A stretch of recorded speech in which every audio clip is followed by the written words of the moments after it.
الحمد للہ رب العالمین والصلاة والسلام علی سید الانبیاء والمرسلین۔ اللہ کا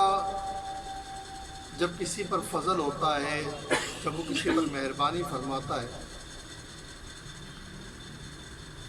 تو اس کے لیے معرفت کے راستوں کو آسان کر دیتا ہے، اس کی سوچ کو وسعت عطا فرماتا ہے، اور خیالوں میں وہ اس دیس پہنچ جاتا ہے جہاں سے اس کو بھیجا گیا، یعنی کہ جہاں اس کی تخلیق ہوئی اور جہاں وہ قرب یار کے مزے میں مست و لست رہا کرتا تھا، تو وہ دیس، وہ وطن اصلی ہے، اس کو یاد آتا ہے۔ اور علم وہ نہیں ہوتا جو کتابوں سے ہی صرف حاصل کیا جائے، کیونکہ اکثر تو ہم دیکھتے ہیں کہ جو لوگ کتابوں سے علم حاصل کرتے ہیں تو ایک وقت ان پر ایسا آتا ہے کہ ہمارے آقا علیہ الصلوۃ والسلام نے تو علم کے ساتھ ادب کی طرف توجہ کا حکم دیا، ایسا علم جو نافع ہو، اور ایک علم ایسا ہوتا ہے جس میں انسان اپنی ہی برتری کا قائل ہوتا ہے اور خود پسندی کا شکار ہو جاتا ہے، اور یہ خود پسندی چاہے وہ انسان ہو، چاہے وہ جن ہو، یا چاہے کوئی بھی کسی بھی مخلوق سے ہو، جسے خود پسندی کا مرض لگ جائے گا وہ ضرور ہلاک ہو، جیسے شیطان ہلاک ہو، جیسے بڑے بڑے صاحبان علم ہلاک ہو کہ انہیں لگتا ہے کہ ان سے بہتر کچھ نہیں ہے۔ کبھی کبھی وہ سوشل میڈیا پہ ہم دیکھتے ہیں کہ بعض لوگ اسلاف رحم اللہ پر، ائمہ کرام پر، محدثین پر ایسے گفتگو کر رہے ہوتے ہیں جیسے ساری کائنات کا علم اللہ نے ان کو دے دیے۔ آپ ان کی باتیں سنو، اور کتنا خطرہ ہوتا ہے ایسے لوگوں سے۔ جب آپ کہتے ہیں نا کہ فلاں عالم صاحب کے مدرسے میں جو بچے پڑھتے ہیں وہ بڑے بدتمیز ہیں، بڑے جھگڑالو ہیں، اس طرح کی جب آپ کسی کے بارے میں رائے دیتے ہیں تو در حقیقت آپ یہ نہیں کہہ رہے کہ بچے شریر ہیں، بچے اچھے نہیں ہیں، بلکہ آپ اس کے بیک گراؤنڈ میں میسج کنوے کر رہے ہیں آپ، اور وہ میسج کیا ہے؟ میسج یہ کہ اس مدرسے کا انتظام اچھا نہیں ہے، استاد نے اپنے بچوں کی تربیت اچھی نہیں کی، یہ میسج آٹومیٹک گیا، کنوے ہو گیا۔ تو جب ہم اولیاء کرام کے بارے میں بات کرتے ہیں، ہم نہیں، وہ لوگ بد نصیب لوگ جو سوشل میڈیا بیٹھ کے باتیں کر رہے ہوتے ہیں ائمہ کرام پر، محدثین پر، ائمہ معصومین پر، ائمہ اربعین پر، تو وہ بڑی بے ادبی کے ساتھ، اچھا کبھی وہ رحم اللہ بھی لگا دیں تو ایسا لگتا ہے جیسے بڑا احسان کر رہے ہیں، اور پھر غلطیاں گناتے ہیں، فلاں محدث نے یہ غلطی کی، فلاں نے یہ کیا، اس کو یہ لینا چاہیے تھا، یہ نہیں لیا۔ اس کا مطلب ہے کہ آپ اپنے آپ کو ایک اتھارٹی سمجھ رہے ہیں نا۔ محدثین پر جب آپ اعتراضات کر رہے ہیں، آج کے نہیں، 14 صدیوں میں جو محدثین گزرے، آپ سب پر اعتراض لگائے جا رہے ہیں، اور لوگ بڑے مزے سے، کیا طرفہ تماشا، لوگ بڑے مزے سے دیکھ بھی رہے ہوتے ہیں اور واہ واہ بھی لکھ رہے ہوتے ہیں کمنٹ کے اندر، واہ واہ واہ۔ اسی طرح پھر اس کی ضرورت بڑھتی جاتی ہے، پھر وہ اولیاء کرام تک محدود نہیں رہتے، پھر آپ دیکھیں وہ صحابہ کرام پر بھی بھونکتے ہیں۔ اور یہ جو لوگ ہوتے ہیں نا، جو ہماری صفوں میں موجود ہوتے ہیں، یہ بہت زیادہ خطرناک ہوتے ہیں بنسبت ان کے جو غیر ہو۔ پھر دشمن کو تو آدمی پہچانتا نہیں کہ فلاں آدمی دشمن ہے، تو اس کے پاس ہم جائیں گے تو یہ اولیاء کرام کے خلاف بولے گا، تو آپ جاتے ہی نہیں۔ صحابہ کرام کے خلاف کچھ بولے گا، آپ جاتے ہی نہیں، اس کا مائنڈ سیٹ پتہ ہے۔ اور یہ ہمارا تجربہ ہوتا ہے زندگی میں، ہم بہت کچھ سیکھتے ہیں کہ فلاں آدمی کے ساتھ نہیں بیٹھنا بھائی، یہ اس طرح کی باتیں کرے گا، علمی خیانت کرے گا۔ لیکن اگر کوئی ایسا بندہ ہو جس کو آپ اپنا سمجھ رہے ہو، اور اب اگر وہ بات کرے گا تو وہ بات آپ کے دل تک پہنچانے میں کامیاب ہو جائے گا، وہ فتنہ، وہ وسوسہ۔ تو میں بھی ایک دیکھ رہا تھا کلپ، اس میں وہ کہنے لگے کہ سیدنا عمر فاروق، اب دیکھیں ایسی باتیں لاتے ہیں جن کا ہماری زندگی سے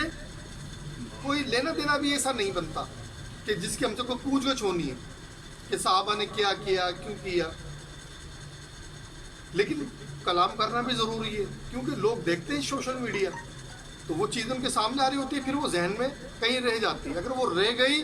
تو ایمان دھیرے دھیرے چلا جائے گا. تو میں دیکھ رہا تھا ایک وہ صاحب جو ہے نا گفتگو کر رہے تھے اس کے اوپر، قلم و کرتاس والی جو حدیث ہے اس پر، اس کی میں زیادہ اس کی ڈیفینیشن میں نہیں جاؤں گا کہ نبی کریم صلی اللہ علیہ وسلم نے فرمایا آخری ایام میں، جمعرات کا دن تھا، حضرت ابن عباس رضی اللہ تعالیٰ عنہ اس کے راوی ہیں. تو اب یہ سنیت کا لبادہ اوڑھ کر دیکھیں نا، ایک تو میں کہہ رہا ہوں نا کہ سامنے بندہ کھلا ہوا ہو، ہمیں پتہ ان کا مائنڈ سیٹ یہ ہے بھائی فلاں شخص صحابہ کے بارے میں یہ رائے رکھتا ہے، فلاں شخص اولیاء کرام کے بارے میں یہ رائے رکھتا ہے. لیکن اب ایک ایسا شخص جس کو جو برملا کہے کہ میں اہل سنت والجماعت سے ہوں، تو اب لوگ تو اس کو اسی طرح دیکھ رہے ہوں گے. اور پھر ہمارے یہاں لوگ بڑی جلدی مروب بھی ہو جاتے ہیں. کوئی اگر ریفرنس دے رہا ہو نا بڑی اسپیڈ کے ساتھ، چاہے اس نے وہ ایک ہفتے میں ریفرنس تیار کی ہوں، ایک مہینے میں کی ہوں، لیکن جب آپ کے سامنے تیاری کر کے بیٹھا ہے اور پھر وہ ریفرنس دے رہا حدیث طیبہ کے صحاح ستہ سے نکال کے، تو آپ بولتے ہیں یار بڑا کمال کا آدمی، اس کو تو بڑی معلومات، بڑی نالج ہے. تو وہ شخص کہہ رہا تھا کہ میرا تعلق تو اہل سنت جماعت سے، لیکن ٹھیک رافضی تعلق اہل سنت کے ساتھ ہے، اور اہل سنت میں یہ خامیاں بھی ہیں، یہ خامیاں بھی ہیں، یہ برائیاں بھی ہیں، یہ برائی بھی ہیں، یہ تکفیر بھی کرتے ہیں، یہ بھی کرتے ہیں، وہ بھی کرتے ہیں. اور میں سنی ہوں الحمدللہ، لیکن ٹھیک رافضی ہیں جو صحابہ کرام رضوان اللہ علیہم اجمعین کے بارے میں زبان درازی کرتے ہیں، ٹھیک وہ ہیں، لیکن میں سنی ہوں. تو گفتگو کرتے کرتے تمام اجماع اس پر کہ سیدنا عمر فاروق رضی اللہ تعالی عنہ حضور سید دو عالم علیہ الصلوۃ والسلام کے ادب میں کمال رکھتے تھے. سیدنا ابو بکر صدیق رضی اللہ تعالیٰ عنہ ادب میں کمال رکھتے تھے. یہ واقعات آپ سنتے رہتے ہیں. تو ہمارے علماء اس کی توجیہ بھی پیش کرتے ہیں کہ جب قلم و کرتاس والی حدیث ہے جس میں نبی کریم صلی اللہ علیہ وسلم نے فرمایا کہ مجھے قلم اور کتاب لا کر دو یا شانے کی ہڈی لا کر دو، میں تمہیں کچھ لکھ دوں تاکہ تمہارا آگے کام آئے، وہ چیزیں جن پر تمہارے درمیان کو تنازع ہو سکتا ہے. تو آپ نے کمال محبت سے کہ نبی کریم صلی اللہ علیہ وسلم جو اہل سنت کا اجماع میں کمال محبت سے کہا کہ حضور صلی اللہ علیہ وسلم تکلیف کی حالت میں بیمار ہیں شدید، جمعرات کا دن تھا. تو آپ نے کہا کہ یا رسول اللہ کی ضرورت نہیں ہے، اور ہمارے لیے آپ نے جو قرآن مجید چھوڑا ہے وہ کافی ہے. تو وہ صاحب اب جو اپنے آپ کو اہل سنت کا کہہ رہے ہیں، وہ کہتا ہے وہاں پر کہ ساری بات ٹھیک ہے، مجھے حضرت عمر پر کوئی شک نہیں ہے، لیکن بہت جذباتی تھے سیدنا عمر فاروق رضی اللہ تعالیٰ عنہ. ان کی عادت تھی ہر بات پر مشورہ دینے والی. انجینئر محمد علی نام ہے اس شخص کا، آج کل بڑے اس کے لوگ کلپ دیکھ رہے ہوتے ہیں. میں تعویل کروں گا اس بات کی، وہ صحیح تھے وہاں، لیکن ساتھ میں کیا لقمہ ڈال دیا بیچ کے اندر، لقمہ ڈال دیا کہ وہ جذباتی تھے، ان کو عادت تھی مشورہ ڈالنے.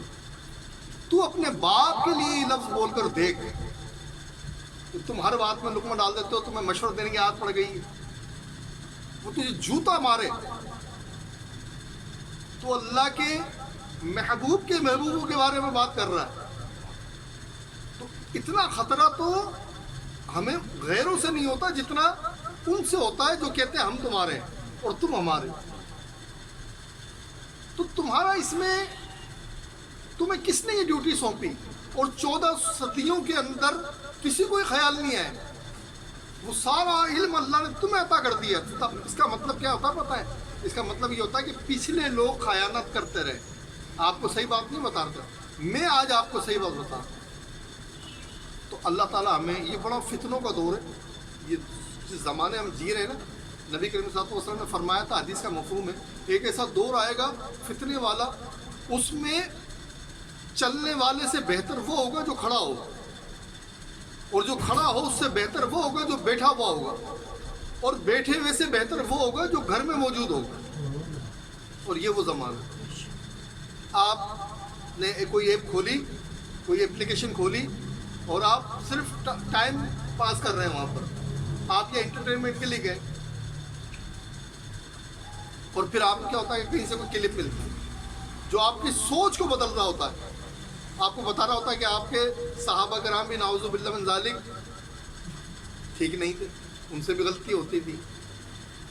اولیاء کرام سے بھی غلطی ہوتی تھی، تو بھی ٹھیک کون تھا؟ تو پتہ پڑتا بھائی یہ جو بیٹھا ہوا بیان کر رہا ہے نا بندہ،